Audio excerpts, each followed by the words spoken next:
नमस्कार बांधकाम कामगार मित्रांनो, स्वागत आहे आपल्या एम एस कॉर्नर या मराठी यूट्यूब चॅनलमध्ये. तर बांधकाम कामगार ही योजना जी आहे तर तुमच्या पहिल्या मुलीच्या लग्नासाठी आहे.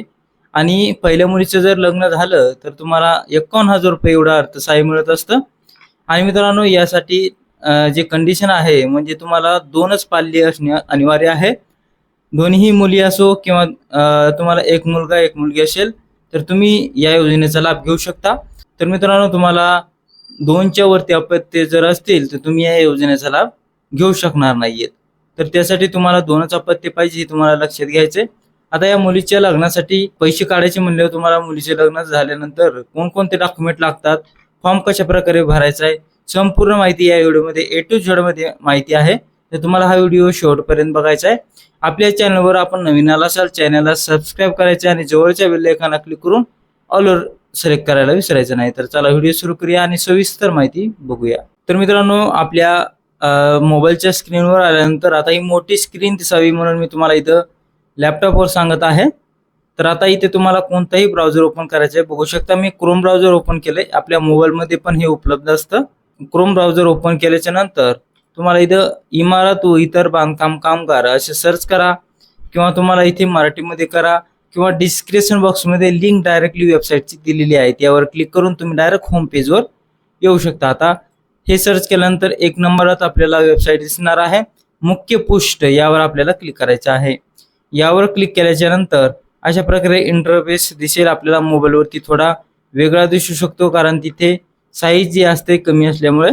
आता अशा प्रकारे ओपन झाल्याच्या नंतर तुम्हाला वरती सारायचं आहे. बघू शकता बांधकाम कामगार नोंदणी, बांधकाम कामगार दाव्यासाठी ऑनलाईन अर्ज, बांधकाम कामगार ऑनलाईन नोंदणीचे नूतनीकरण, दाव्याच्या नियुक्तीची तारीख, आपली बांधकाम कामगार नोंदणी अद्ययावत करा, बांधकाम कामगार प्रोफाईल. अशा प्रकारे तुम्हाला हे ऑप्शन दाखवण्यात येतील. आता हे तुम्हाला जर इंग्लिशमध्ये दाखवण्यात येत असतील, तुम्हाला जर मराठी पाहिजे असेल तर वरती सारायचे. वरती तर कोपऱ्यामध्ये तुम्हाला इंग्लिश मराठी करायचे ऑप्शन इथं दिसून येईल. तर ते तुम्हाला जी भाषा करायची ती तुम्ही इथून करून घेऊ शकता. तर आता आपल्याला लग्नाचा क्लेम टाकायचा आहे. तर त्यासाठी बांधकाम कामगार दाव्यासाठी ऑनलाईन अर्ज करा यावर आपल्याला क्लिक करून घ्यायचं आहे. तर मित्रांनो, बघू शकता वेबसाईट ओपन झालेली आहे. आता इथे सिलेक्ट ॲक्शन यावर क्लिक करायचंय, न्यू क्लेमवर क्लिक करायचंय, रजिस्ट्रेशन नंबर इथे आपल्याला टाकून घ्यायचा आहे. तर मी रजिस्ट्रेशन नंबर टाकून घेतो. अशा प्रकारे रजिस्ट्रेशन नंबर टाकून घ्यायचा आहे. रजिस्ट्रेशन नंबर कशा प्रकारे काढायचा त्याचा व्हिडिओ आपल्या चॅनलवर अगोदरच उपलब्ध आहे. तो व्हिडिओ तुम्ही बघून रजिस्ट्रेशन नंबर तुम्ही काढू शकता. रजिस्ट्रेशन नंबर टाकल्याच्या नंतर सो सिक्युरिटी व्हेरिफिकेशन सुरक्षा पडताळणी दाखवा यावर क्लिक करायचे. आता हे नवीन ऑप्शन आले, पहिल्यांदा नव्हतं. तर इथं कॅप्चा आपल्याला टाकून घ्यायचा आहे. कॅप्चा चुकू देऊ नका. जशाल तसं कॅपिटल असेल कॅपिटल, स्मॉल असेल स्मॉल, जे आहे टाकून घ्यायचे. टाकल्याच्या नंतर प्रोसीड टू फॉर्मवर क्लिक करायचे. आता इथे बघू शकता मोबाईलचे शेवटचे 4 अंक दाखवण्यात आलेत. तर या नंबरवर तुम्हाला OTP पाठवण्यात आलेला आहे. तो OTP तुम्हाला टाकून घ्यायचा आहे. OTP आलेला आहे. OTP मी टाकल्याच्या नंतर व्हॅलिडेट OTPवर क्लिक करतो. बघू शकता OTP व्हॅलिडेट झालेला आहे. जे आहे बांधकाम कामगाराची इथे प्रोफाईल ओपन झालेली आहे. आता तुम्हाला काय करायचे, डायरेक्टली वरती सारायचं आहे. आता इथे तुम्हाला अर्जदाराचा बँक तपशील दिसत आहे. जर तुम्ही इथे पहिल्यांदाच क्लेम टाकत असाल तर हे तुमचे ऑप्शन कोरे राहणार आहे. तुम्हाला यामध्ये बँक डिटेल भरावी लागणार आहे. जर तुम्ही अगोदर कोणता क्लेम टाकला असेल तर तुम्हाला जे आहे बँक डिटेल तुम्ही त्याच वेळेस भरली असेल तर तीच बँक डिटेल इथे ऑटोमॅटिकली येणार आहे. जर तुमचं कोरा असेल तर हे भरून घ्या किंवा तुम्ही अगोदर क्लेम टाकला असेल तर तुमची डिटेल अगोदरच येणार आहे.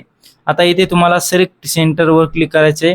आता हे माझ्या जिल्ह्यामध्ये 2 सेंटर आहेत, त्यासाठी मी एक सेंटर यापैकी निवडून घेतो. तर हे निवडल्याच्या नंतर सिलेक्ट स्कीम कॅटेगरी योजना श्रेणी निवडायची यावर क्लिक करा.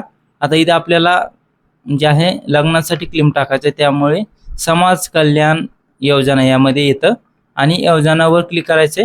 बघू शकता नोंदित बांधकाम कामगाराच्या एका मुलीच्या विवाहाकरिता ₹51 एवढे अर्थसहाय्य यावर क्लिक करायचे आणि वरती सारायचे. बघू शकता मुलीचे नाव आलेलं आहे. मुलीचं नाव इथे आपल्याला सिलेक्ट करायचे. आता लेबर कार्डमध्ये जे आहे या प्रोफाईलमध्ये तुमचं मुलीचं नाव, दोन्ही पाल्याचे नाव ॲड असणे अनिवार्य आहे. तेव्हा तुम्हाला शिष्यवृत्ती किंवा लग्नाचा क्लेम हे उचलता येणार आहे. बघू शकता. तर मुलीचं नाव सिलेक्ट केलेलं आहे. आता इथे मुलीचा आधार कार्ड नंबर आणि वय दाखवण्यात येईल आणि विवाह तारीख, लग्नाची तारीख तुम्हाला इथे निवडून घ्यायची आहे. तर मी इथे लग्नाची तारीख निवडून घेतो.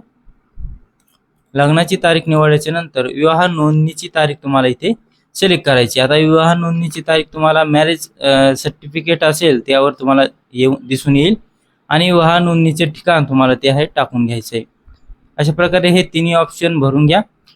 तिन्ही ऑप्शन भरल्याच्या नंतर इथे आपल्याला स्वयं घोषणापत्र अपलोड करायचे आहे. स्वयं घोषणापत्र कशा प्रकारे आहे त्याचा नमुना मी डिस्क्रिप्शन बॉक्समध्ये दिलेला आहे, तर ते तुम्ही बघून घेऊ शकता. तर इथे मी डॉक्युमेंट अपलोड करतो.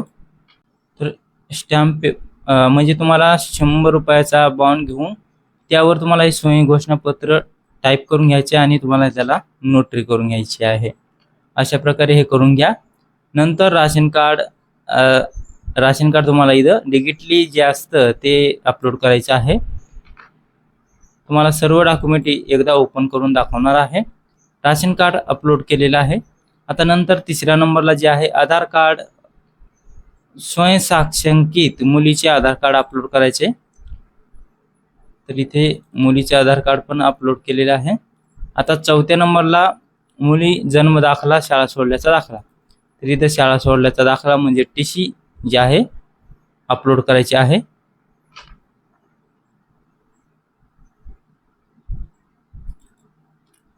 TC अपलोड केलेला आहे. आणि नंतर 5व्या नंबरला बघू शकता मुलीचे विवाहाचे प्रमाणपत्र ते अपलोड करायचे आहे. तर 5 डॉक्युमेंट इथे अपलोड केलेले आहेत. आता डॉक्युमेंट व्हेरीफाईड, कागदपत्र पडताळले यावर आपल्याला क्लिक करायचे. या बॉक्सवर येस वर क्लिक करायचे. वरती सारायचे. Click to load visiting date यावर क्लिक करायचे. यावर क्लिक केल्याच्या नंतर कामगार सुविधा केंद्राला भेट देण्याची तारीख यावर क्लिक करा आणि इथे आता तुम्हाला तारीख निवडून घ्यायची आहे. ज्या तारखेला कोणताही कलर नाही ती तारीख रिकामी असणार आहे. ग्रीन असेल ती सिलेक्ट केलेली तारीख असणार आहे आणि येलो असेल तर तुमची बुकिंग म्हणजे ती डेट फुल झालेली आहे. अशा प्रकारे इथं दाखवण्यात आलेलं आहे. तर इथं 22 तारीख मी सिलेक्ट केलेली आहे. आता वरची माहिती संपूर्ण बरोबर आहे तर त्याकरता या बॉक्सवर क्लिक करायचं आहे आणि सबमिट बटनावर क्लिक करायचं आहे. सबमिट बटनावर क्लिक केल्याच्या नंतर लोडिंग होईल आणि थोडीशी वाट बघायची आहे.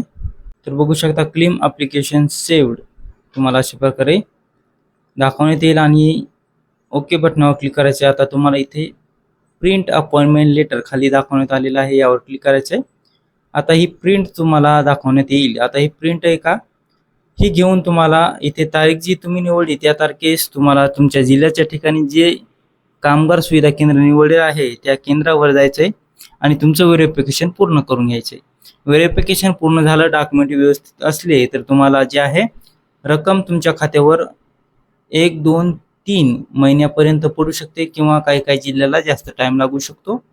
अशा प्रकारे हे फॉर्म तुम्हाला भरायचा आहे. आणि या फॉर्ममध्ये तुम्हाला थोडीशी पण चूक असेल, वेलंटीची तरी चूक असेल तर तुमचं जे फॉर्म आहे रिजेक्ट होणार आहे. तुम्हाला लक्ष असू द्या,